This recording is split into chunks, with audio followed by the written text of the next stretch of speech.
சாராயம் கொடுக்கப்பட்டது. யார் சாராயம் கொடுத்தது? தமிழரசு கட்சி. யாராவது எங்களை தமிழத்தை கவனப்படுத்தாரேங்கோ. கசிப்பு குடிக்கணும், சாராயம் குடிச்சுட்டு வாக்கள போட வேண்டிய எங்களுக்கு அந்த கட்டம் தேவையில்லை. பாராளுமன்றத்திலும் கூட நாங்கள் குறிப்பிட்டோம், சாராயம் கொடுக்கப்பட்டது. நீங்கள் இதனை பொறுப்புடன் காசு நிச்சயமாக. யார் சாராயம் கொடுத்தது? தமிழரசு கட்சி.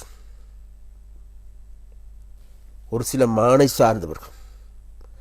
காசு பரிமாறப்பட்டது. தமிழ்நாட்டை நாங்கள் தக்க வைக்க வேண்டும் என்று நாங்கள் இந்த போட்டுரிமையை நாங்கள் வாக்காளர் அப்ப நாங்கள் போட்டாரு.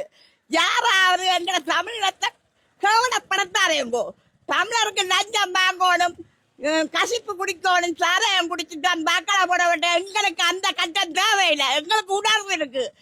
நாங்கள் எங்களை பிள்ளைய இழந்தாங்க, எங்களை ரத்தத்தை சிந்தினாங்க.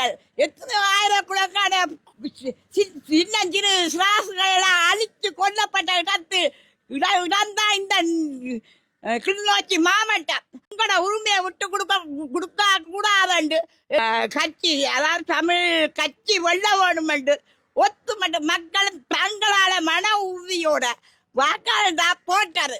அமைச்சர் எங்களை தமிழரை சாராயம் கசிப்பு குடிச்சுத்தான் லஞ்சம் போட்டவியல் என்று சொல்லி வீணாக போய் வந்து பரப்புவது எங்கள் தமிழருக்கு ஒரு அவமானமா கிடக்கு.